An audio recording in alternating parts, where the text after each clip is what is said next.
Well, and it stems from like the wild femme and how as a society, like we don't embrace women to own their bodies and their sexuality and their freedom of expression. So much so that we burn them on a stake and call them witches. Mm-hmm. And so that idea, anytime a man especially denounces his manhood and expresses his femininity, of course he's going to hell. Of course he is, toxic, and we must shame him and shun him and cast him out. I mean, these tropes have been with us since the dawning of time. Hi, gay. I'm PJ Brescia, they, them pronouns, your host of the BabyGay Podcast and the founder of the BabyGay community, celebrating the coming out process through storytelling, advocacy, and togetherness. I came out later in life and I knew nothing about queer culture. I'm still not an expert, so let's go on a journey of self-discovery together with amazing guests, diverse coming out stories, LGBTQI plus history, and everything in between. This is the BabyGay Podcast. Coming out looks good on you. Hello, everyone, and welcome back to the BabyGay Podcast. I'm your host, PJ Brescia, they, them, and we are back here at the Black Cat in Silver Lake, California with a very special guest, a true visionary, artist, musician, and queer icon, Love Bailey. Well, hello. Hello. Hi. Hi. We're doing ASMR today. Yes, I mean, that would be great. Can you pick that up? Yeah. Yeah. Okay. Yeah. I like to watch. It's showtime. Showtime, baby. Have you seen the W? No, The I don't W. watch TV Okay. unless I'm on it. Yeah. Amen. Amen. Love. Thank you so much for being here. It's truly an honor. I'll send you the invoice after. Yes, please. Please. How are you? I'm alive. I'm pumping. I'm throbbing. Yeah. I'm horny. Yeah. But I'm also surviving an apocalypse. Yeah. And that's okay. You can do both at the same time. Yeah. It's Two important. Can be true, right? Yeah. They're not mutually exclusive. No. But I am exclusive to certain contracts. So pay up, bitch. Yeah. Our worlds have crossed paths, and I'm beyond grateful, and just learning more about your history and your incredible career and your vision and the world that you're building. I'm truly honored to be entering it, and just like you have enlisted within me already. I'm not even kidding. Like this freedom to be expressive and to not give a fuck. And that's a form of activism right there. Absolutely. And it's a form of self-love. Mm-hmm. And stop caring what the world thinks. Sometimes just existing in this world is a radical act of expression, a radical act of resistance against the oppression, the oppressor. Period. Let's go back to the beginning. 1999. 1999. I'm from Oceanside, also Transmecula. Those are my two places of home.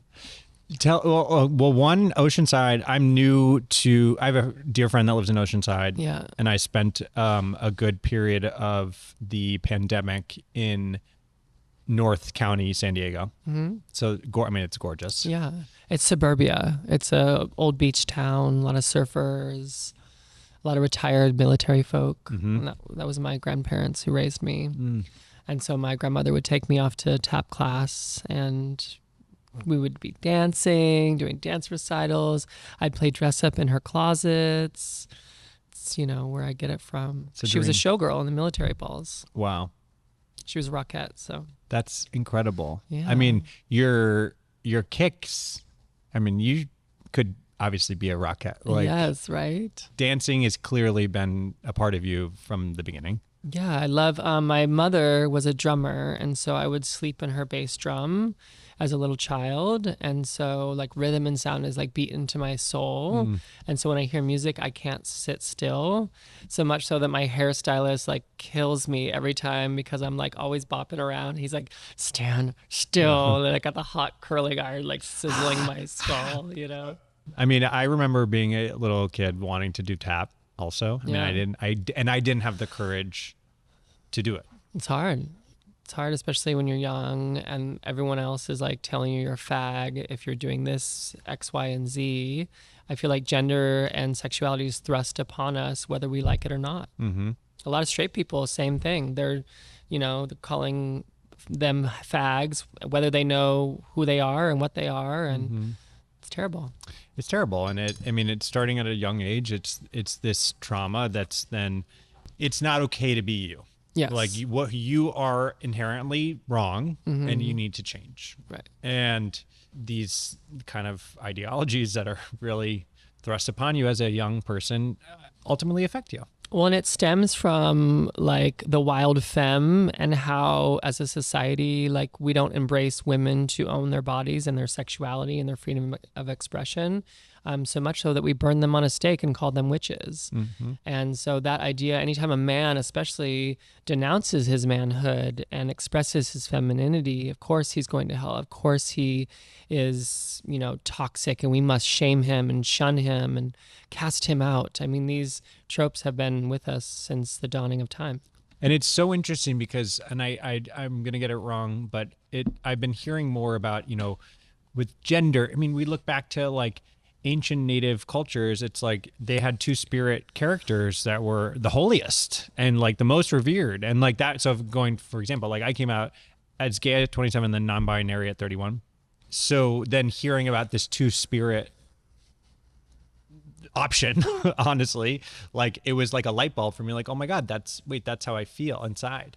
It's been around forever. And I'd love to learn more and be educated by you. Like when did society make that shift? Like when? I can tell you what I've learned through my own experiences. And for me, embracing the duality of both masculinity and femininity has brought me more peace to my existence. I feel like even as a trans woman, the more I try to be a cis woman and the more I try to assimilate into this thing that I'm not, the more I inherently don't feel home with myself and with my body. And so I've learned to embrace my she-ness. I love my she-ness. I love my strength and the masculine traits of me. I've learned to embrace those as well. Even with non-binary, and like, don't quote me on this, you should like question anything anyone's ever told you and not accept them as truths. But what I've learned is that it was an essay in like 2001 that some hoity-toity scholar wrote about gender, and that soon became a trend and became adopted. And if you look at the concept of non-binary, the concept in itself is beautiful, right? We're sort of rejecting the binary system of male and female because that's what a binary is. But when people have such a conviction to a pronoun and they want to assert themselves in that system, you're actually creating a trinary. You're creating three genders. And so like if you want to be fluid and want to be, non-binary, my thought is just be. Just be and not give a shit what someone thinks of you, because people are going to perceive you how they are and you can't control that. And so the more you are comfortable with yourself and who you are, the less it's going to affect you when somebody misgenders you. I mean, that's really hitting home for me because I'm going to start today. I'm going to say that you're right. And is exactly what I align with everything you're saying. And I've had close family members and friends misgender me left and right still, even though they know that my pronouns are they, them. And it was really painful because I was taking it as, oh, they're not respecting me. They're not seeing me the way I want to be seen. But in reality, yeah, it is. I do feel more fluid. And it's also like, it's really hard to teach an old dog new tricks, and people are set in their ways. And like, while they're learning, we have to give them that grace to learn and just show up for ourselves and lead through example. But the more you attack and shame and get angry and defensive and whatnot, it just drives them away. So we kind of want to call people in instead of call people out. But to each their own. That's beautiful. Sometimes you need to be like, fuck you and go fuck yourself. Right. And that's valid. Right. It is. And then to that, I want to shout out my dad right now, who's 79 years old and has been on this podcast. And to your point, when you can't teach an old dog new tricks.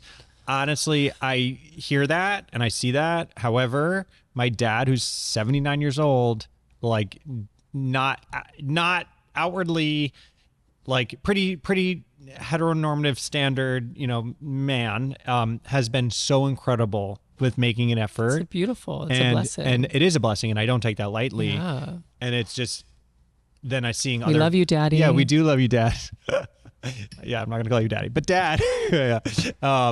The having other friends that are way more hip to this culture and put in less of an effort, but has been like, its own thing. Yeah. But anyways, but I want to hear. Okay, so like Yeah, you have what do you such. wanna know? I want to know everything. I things. want to know Ask. everything. I mean, I've been watching your videos. This is like the best date I've ever been on.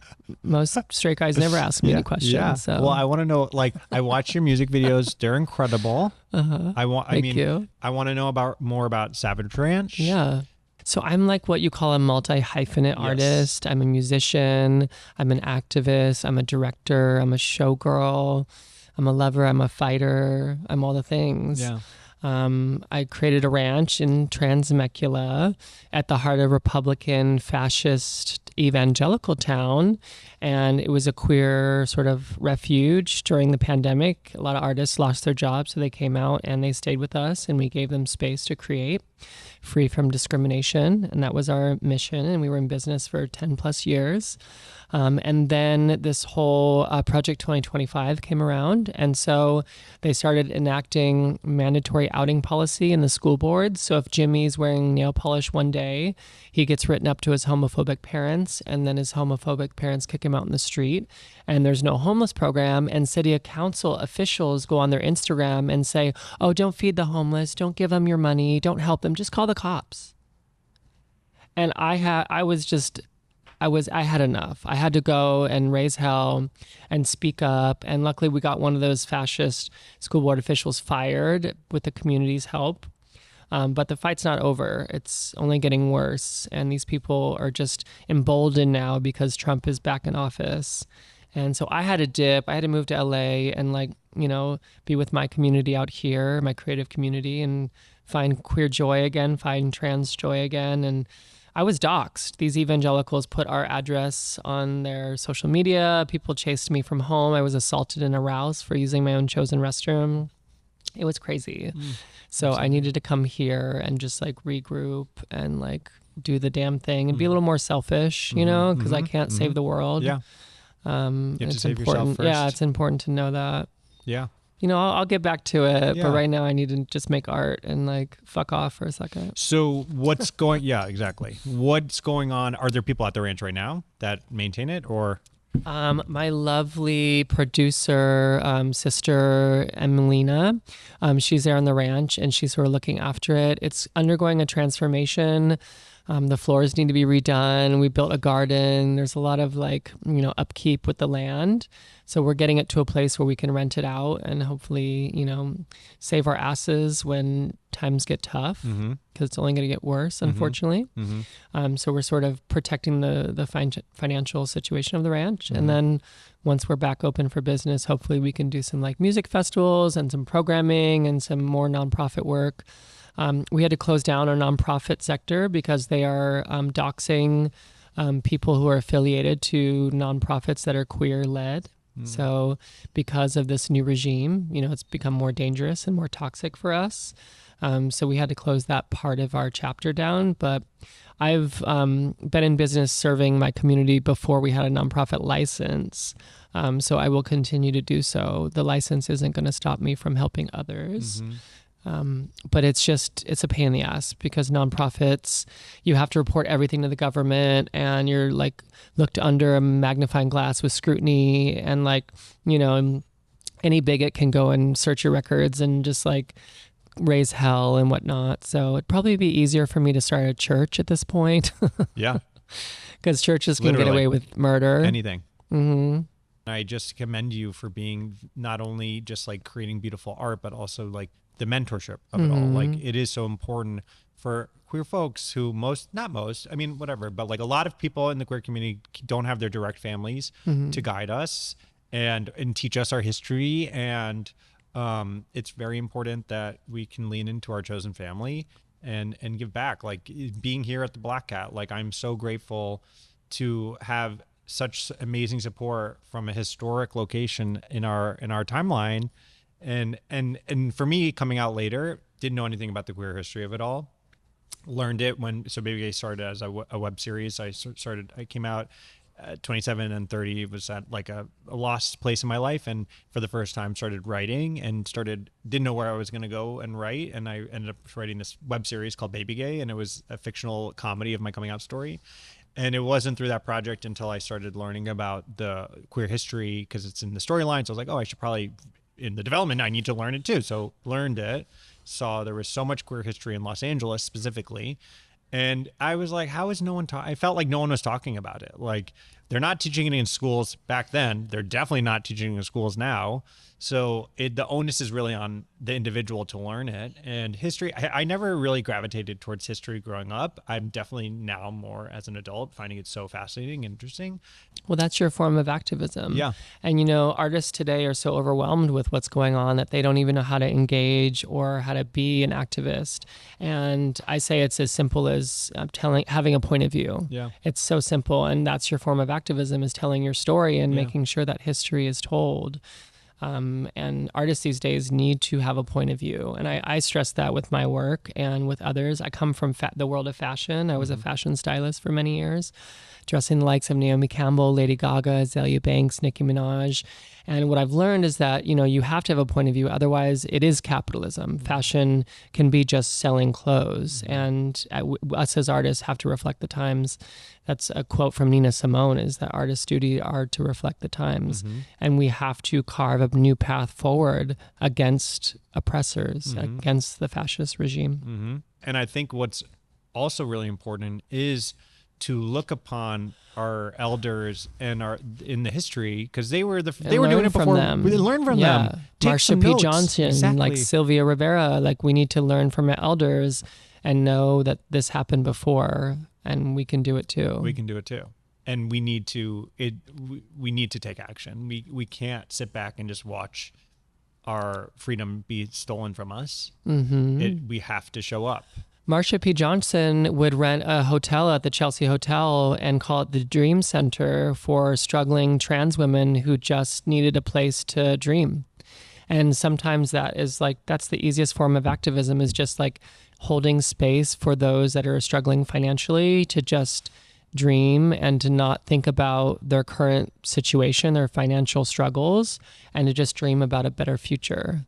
And you are doing that. I mean, we have to. That's I'm creating that here in LA with the DollHaus, and so hopefully together we can make that happen. Yes. Yeah, I think it's important for us to have hope and dream. 100%. A vision for BabyGay that I see is, in future, sooner rather than later, hopefully, I see kind of a BabyGay house in every major city to be that, refuge for people who are still struggling. And it's like, I don't know where to go. Oh, you just go to the BabyGay house, and that'll be your first step, your entry point. I love that. And learn and be the connector. Like I want BabyGay to be that first hub. So you don't know what the hell's going on. That's okay. Just go to the BabyGay house. I love that. And be connected to all the different orgs, like a PFLAG, where it's like, oh, you're struggling with your family and their acceptance of your identity. Like, here's some information on how to connect with PFLAG, who can help your family and give them some materials. So it's like, why aren't the techies bonding together with the artists to figure out how to connect us all? It's like,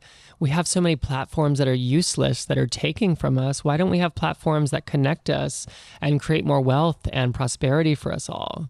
It just blows my mind. Like, look what's happening to Spotify and how they're running ICE ads and taking money from artists to fund the genocide. Wait, what? Yeah, Spotify is running ICE ads and they refuse to stop it. And they're actually actively funding the genocide and taking money from artists. Everyone's like leaving the platform. It's like, where is the opposite of that? How do we find that? How do we create that? I guess I'm living under a rock because I did not know that. That's horrible. Yes. And then us as artists, like, we're struggling as it is. Like, there's only a few platforms where I can play my music. So like, what do I do? Right. Where do we go? Yeah. Anyways, let's talk about some fun things. Like, your fashion is out of control amazing. Thank you. Tell us about inspiration. Who are some designers from tell us how you've learned and all the things. I was raised with old Hollywood movies, my grandmother being a showgirl. played all these fabulous old movies. And so old Hollywood glamour is like ingrained in my pussy. And, you know, that's where I get it from. I was raised with like, you know, pop stars and icons and fashion magazines and cinema. And, you know, I can't tell you what one reference I'm pulling from at any given moment. It's like, you know, we're pulling from the collective consciousness of the creativity. And so today I made my outfit. Yeah. Gorgeous. Little fabulous moment. Yes. Like a vintage reconstructed piece. We've got these fabulous gloves. Incredible. And this hat I wore in my music video, Hornacia. You can watch on YouTube. Yes. Plugging everything. Yes, please. Continue. And yeah, we have the Fund the DollHaus mug with my face on it. And where can people buy it?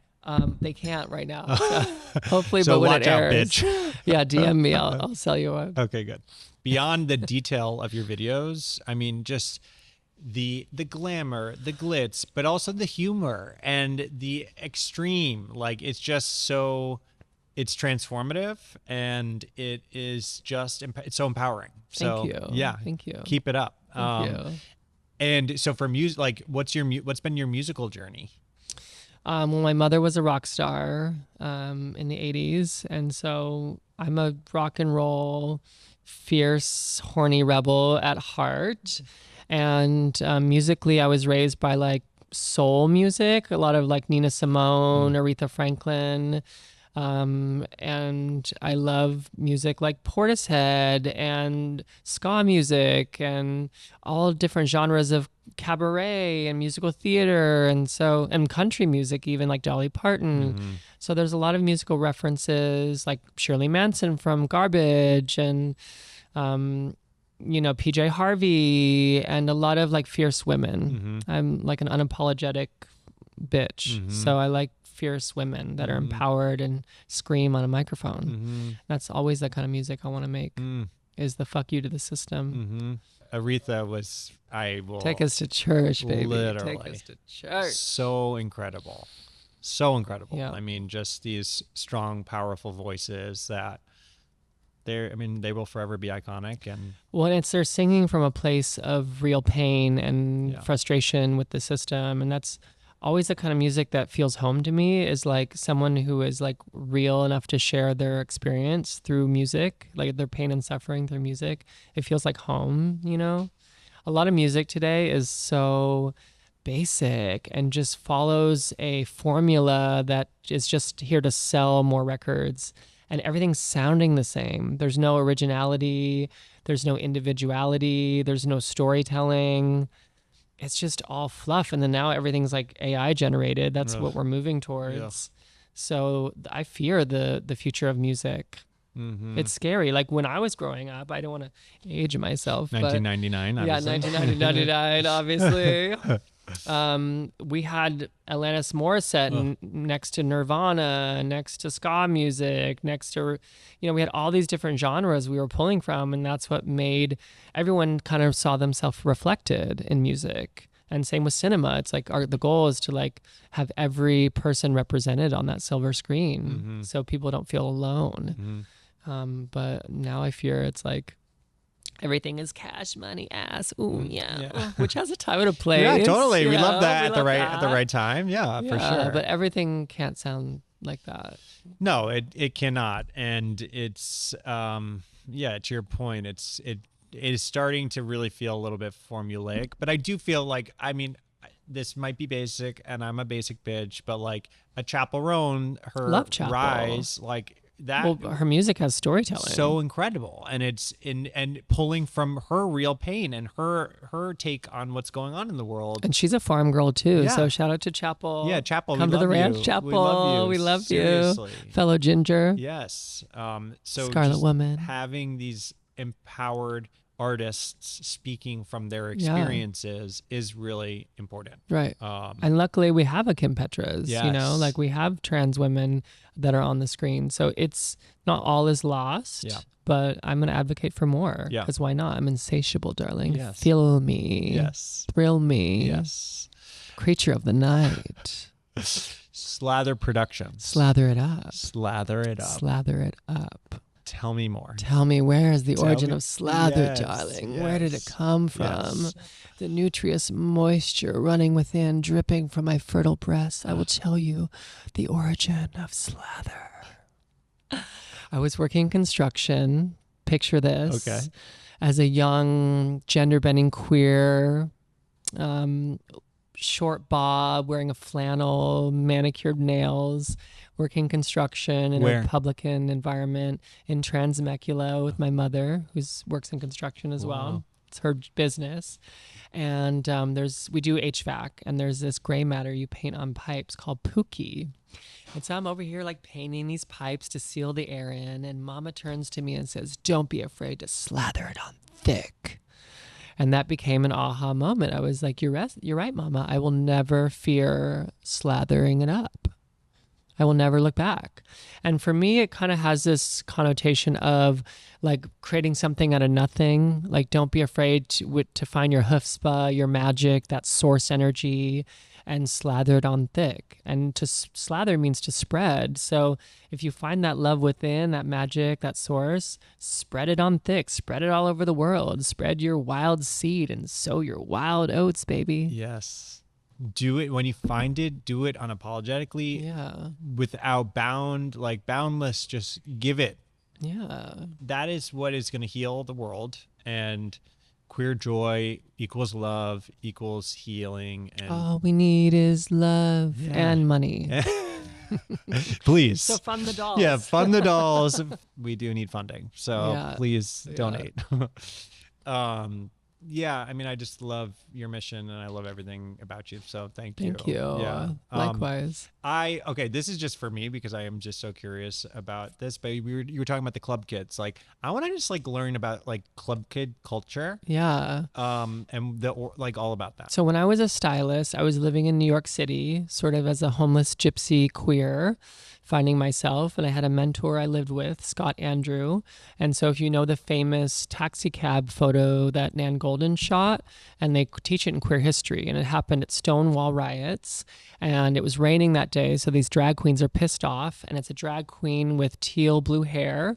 And next to them was Jimmy Paul, the famous hairstylist. Well, the one with teal blue hair was my mentor, Scott Andrew, who is a fierce makeup artist and was also the assistant of Kevin O'Quan, which you might know.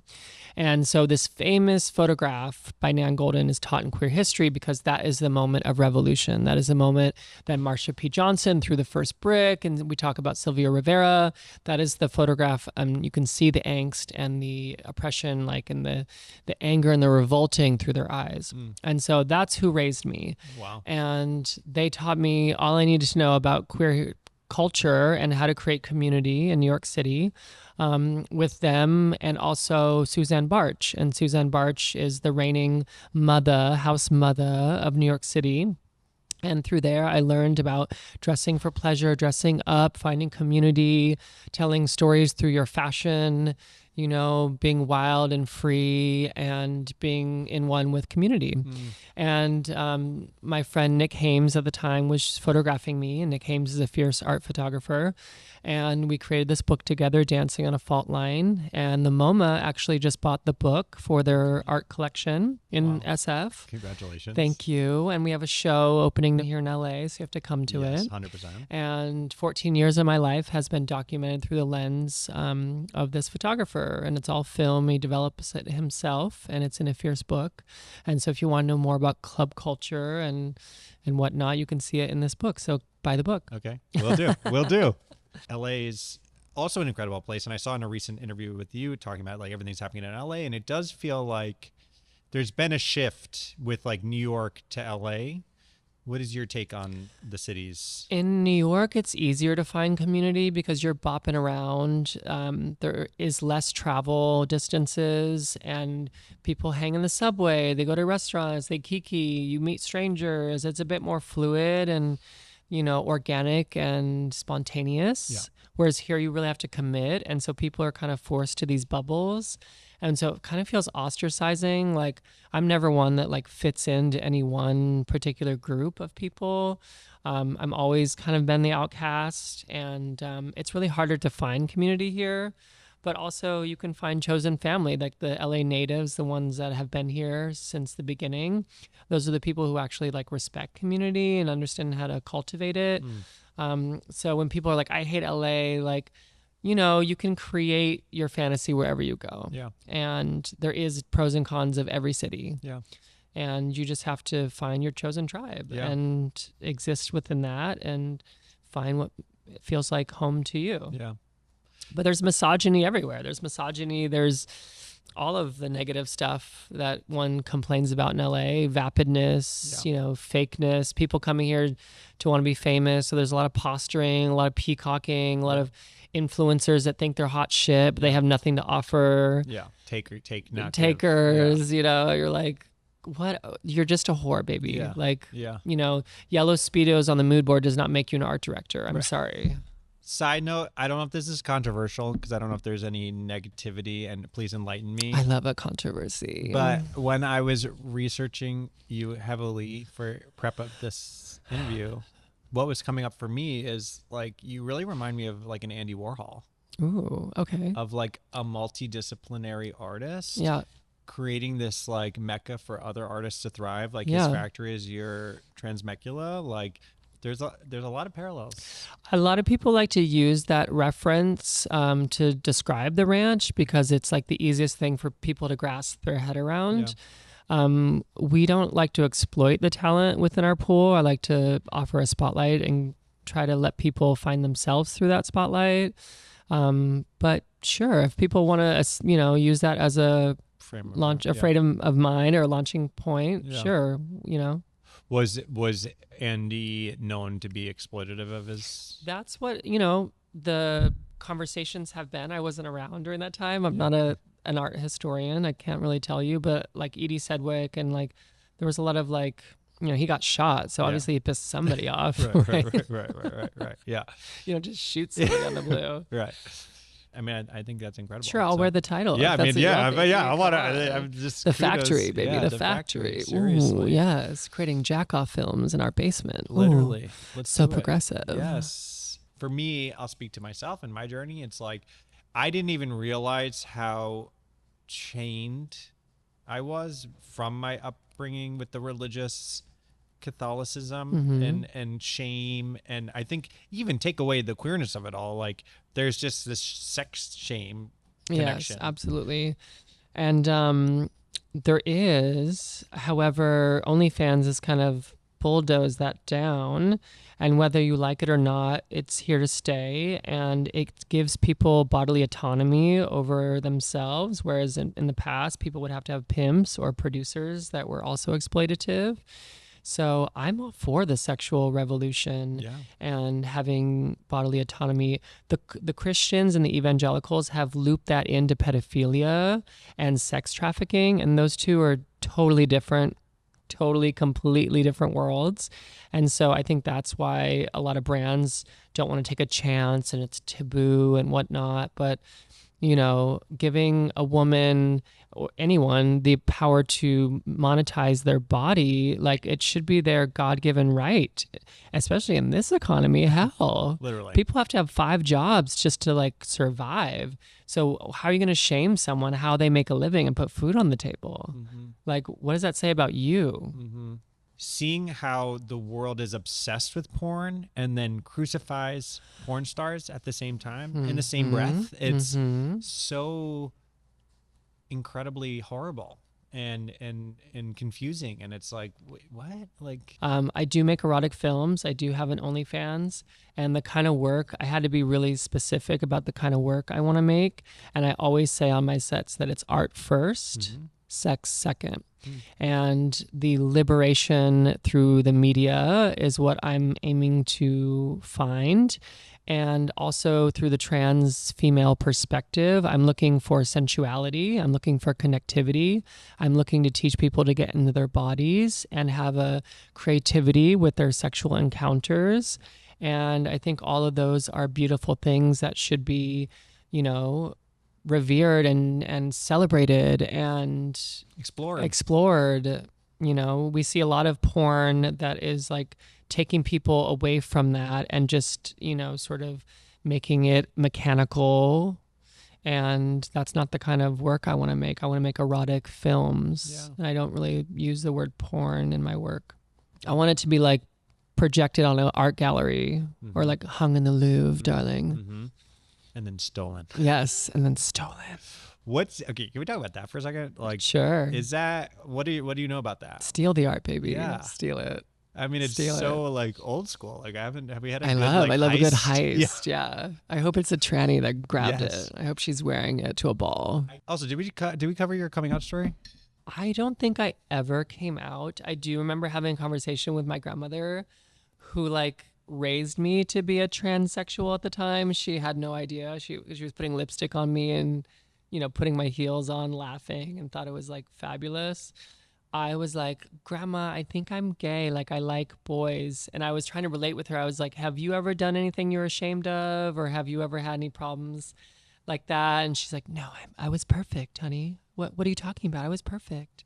And I was like, well, I think I'm like gay. And she's like, oh, no, honey, it's just a phase. And so like, I never really had like a coming out, nor did I want one. You know, I kind of was like, oh, whatever. I am who I am, eat it up. And the last year of high school, I would just like cross dress. And I would go to class like in a blonde wig. And I thought it was Paris Hilton at some point wearing my Juicy Couture tracksuit and a blonde wig. And I just said, fuck you. This is who I am. Take it or leave it. And I never told anyone if I was gay or not. Let them just like figure it out. How old were you when you had that conversation with your grandma? Like 18, 17. Yeah.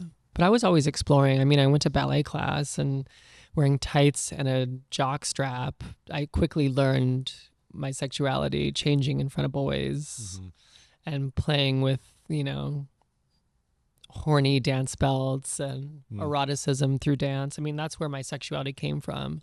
And so I'm always trying to go back to that eroticism of like where our art and our bodies like transcend sexuality. It's more of like an art to me. And so I respect it as such. And I love sexuality can be healing. So that's why I make sort of erotic films. One day I want to make a erotic ballet film, which would be so hot. So hot. Tell my story about coming out. Seriously. In a weird way. Okay, let's play a little game. Yeah. I like to play games. Yeah, let's play a little game. Little cat and mouse. Around. A little heist game. Rapid fire questions. Sure. I hope it's not relating to like pop culture. No. Okay. No. Okay. Describe your aesthetic in 3 words. Horny, slathered, opulent. First queer or fashion icon you ever looked up to? Rocky Horror Picture Show. So Frankenfurter. That's so good. Yeah. City or country? City. Go-to karaoke song? Ooh, Buffalo Springsteen. What's the name of that song? Also Nina Simone, Feeling Good. If your art had a scent, what would it smell like? It would smell like poppers, lube, blood, cinnamon, and Palo Santo. Maybe that's the slather candle. Yeah. Heels, boots, or barefoot on the ranch? I'm going to let you answer that one. I mean, I would say heels. Yeah, I was going to say heels. But on the ranch too? Yeah. Yes. I mean, all of it, actually. Yeah. All of it. Cowboy boots, barefoot, preferred stilettos. Yes. I like to destroy my heels. Yes. What color feels like you right now? Scarlet. What's one thing people would be surprised to learn about you?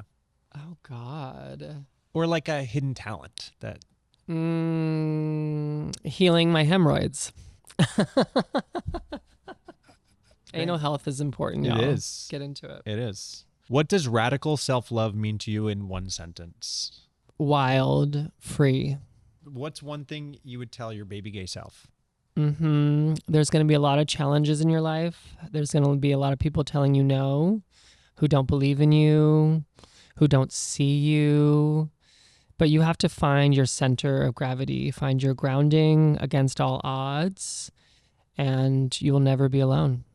I find love in nature. Oh, yes. You know, when like the world is at odds and there's so much chaos, like drawing a nice hot bath, going in nature and like hugging a tree, lying on a rock naked in the sun, you know, taking care of your animals, like all the things that our cellular devices try to take us away from, we have to revert back to using our hands. You know, they don't want us to use our hands or to cultivate food and vegetables and to grow things. Like, we have to go back to those skills our ancestors taught us because we have no choice. Otherwise, AI is just going to take over everything.